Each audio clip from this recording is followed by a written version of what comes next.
Yeah, I didn't see Danny DeKaiser out on the ice. Is he maintenance or banged up or?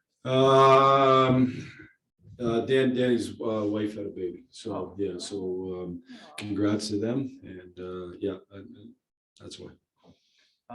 The other night you talked about defending too much in the third period. Sometimes you'll hear teams talk about how an opponent locked it down on them late. And I'm just curious, kind of what's the difference between the good thing of locking it down and the bad thing of defending too much?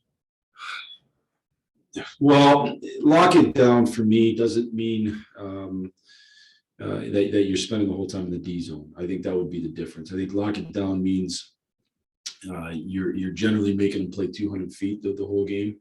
The best way to lock it down, honestly, is to grind them in the ozone, but that doesn't always happen. The other team's pushing, so then they got to play 200 feet. They can't skate the puck into your end. They got to chip it. You go back, you break it out. They got to play 200 feet again. And if you just constantly make them play 200 feet, then you probably put yourself in a good position. So that's there's always going to be a natural. Not always, but most nights there's a push by the team that's down, and especially in a situation like that with this high powered offense as that team is, and so we just didn't. And I don't know that all the defending was in the third necessarily, but it felt like it. It certainly felt like the majority of it was. Our biggest issue, we had ourselves like 24 minutes of D zone coverage, where on a normal night it would be 18 to 20, and so that's 4 extra minutes that you're defending. And our biggest issue was when we got pucks in our sticks, we didn't get them out. And I'm just like, it seems like the kind of thing that would compound. Like those are high stress, high intensity minutes, and the more you play them on top of each other, they probably get harder. Yeah, and so we were just talking. I was talking to Chris Draper and some other guys back there, and like a lot of the breakdowns or mental mistakes happen when you're late in your shifts, and that happens when you don't get pucks out, and then it just becomes long shifts, and nobody thinks as well when they're tired, and now you're on a back half of back-to-back, and it's late in the game, and you're under pressure. We just didn't think well enough in those situations. Thanks. Yep. Answer, Con?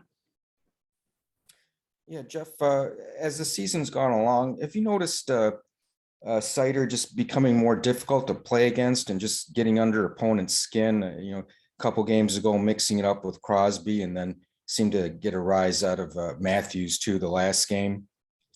Maybe a little, but I think he's had that in him the whole time. I think he's learning how to leverage his body against the bigger men in this league to allow him to kind of have some of that physical presence too. I think early on he might have underestimated the strength of a few guys and got knocked backwards a little bit. And it's hard to get under people's skin when that's happening. And I thought, lately he's really learned to leverage his body better, understanding the strength that he's going up against of a number of people.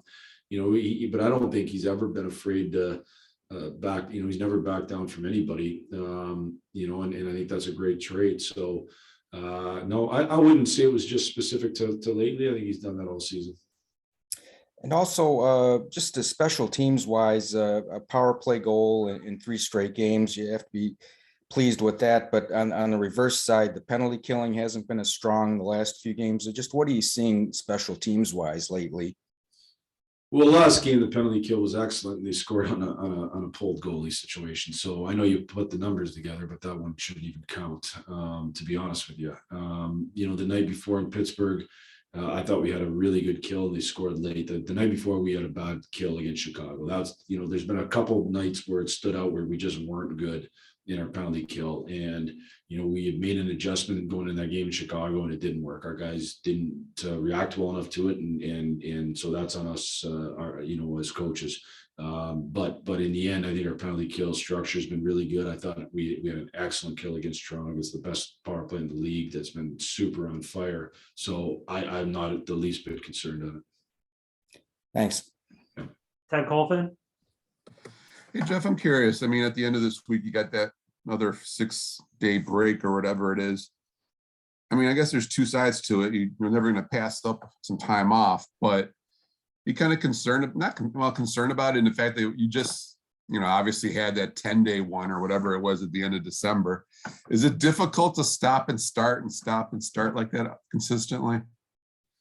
Well, the one thing I'd say is the whole league's doing it, and so it's a fair thing across the league, and any difficulty. I think personally, that those days off are great for the players to refresh and let's attack the second, now it's kind of this, it's past the second half, but basically the second half. So, you'd like to have more than one practice before you play after having days off, but the whole league's in the same situation. So, I'm not concerned about it. I think guys will take full advantage of it.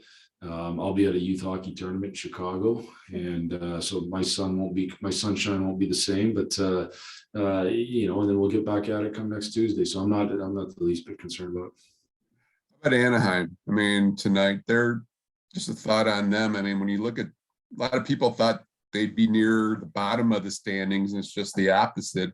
Why are they playing? Why have they been so good this season? What have you seen there? Well, certainly they've had some young guys step in and play excellent. We've had obviously some guys step in and play real good for us, and not necessarily just first year guys for them. Like Terry's been outstanding. I mean, the year he's putting up has been incredible. So, and obviously Zegras has come in and played well. Milano's played well for them. Drysdale's played well for them.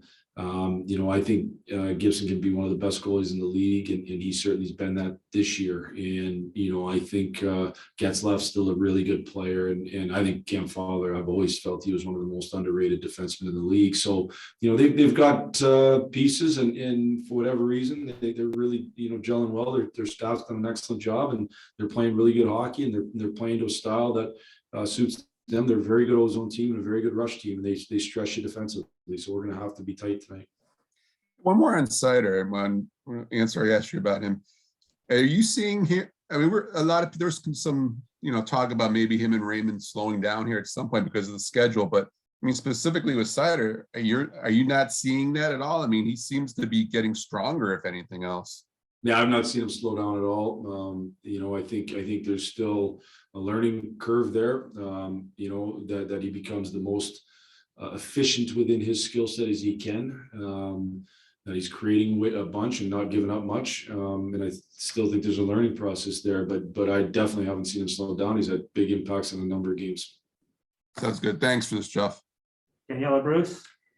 Okay, I've been trying to word this question, so bear with me. I can't wait. You talk about how hard it is to be consistent in the Mhm. NHL, right? And with the young team, how do you, I guess, learn that consistency? Does it come from talent, or is it something that comes with experience? But how do you become consistent?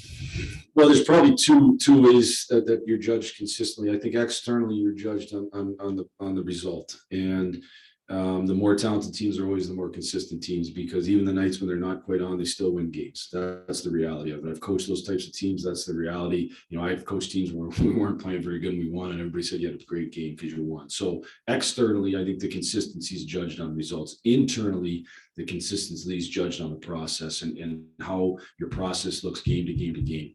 The best way to be great at that is to do it every single day in practice and make sure you're great, and learning to have those habits and routine that put you as close to 100% optimal in your game as possible. And I think a learning curve for young players is, when you're playing at lower levels, you're more talented than the people you're playing against, and you can take nights that aren't nearly your best and still be effective out there. You have no chance to do that in the National Hockey League. And so if you aren't as close to your best every night, it's going to show up big time in a negative manner. So you got to learn how to have that consistency in your attention to detail, that consistency in your approach, and that consistency in your play. The best way to do that is to show up every day and just make it become your normal. And it's a learned process. And do you feel like your younger players, or maybe even some of your veterans, are learning that process right now? I think we'll see. Like I think we're getting better in those areas. I think we haven't had a lot of C games this year. Like even the other night, it got away from us for sure. But I mean, we competed extremely hard. We played extremely hard. We were in a good position. We had as many chances as they did. We could have been up by more when we were applying the pressure. So it wasn't like we played a C game. I thought the Chicago game was a real bad game. So I think we're making some strides. Yes. I think it's like everything in life. Like you make some strides and then you take some steps backwards, and you're just trying to minimize those steps backwards, and you're trying to maximize those steps forwards. But it's not going to be one consistent drive up the hill. It's going to be, a little back and forth. And so I think we're making those strides, but we got to keep working on it. Yep. All right, those are all the questions we have for Coach Blashill this morning. Thanks everyone for joining us.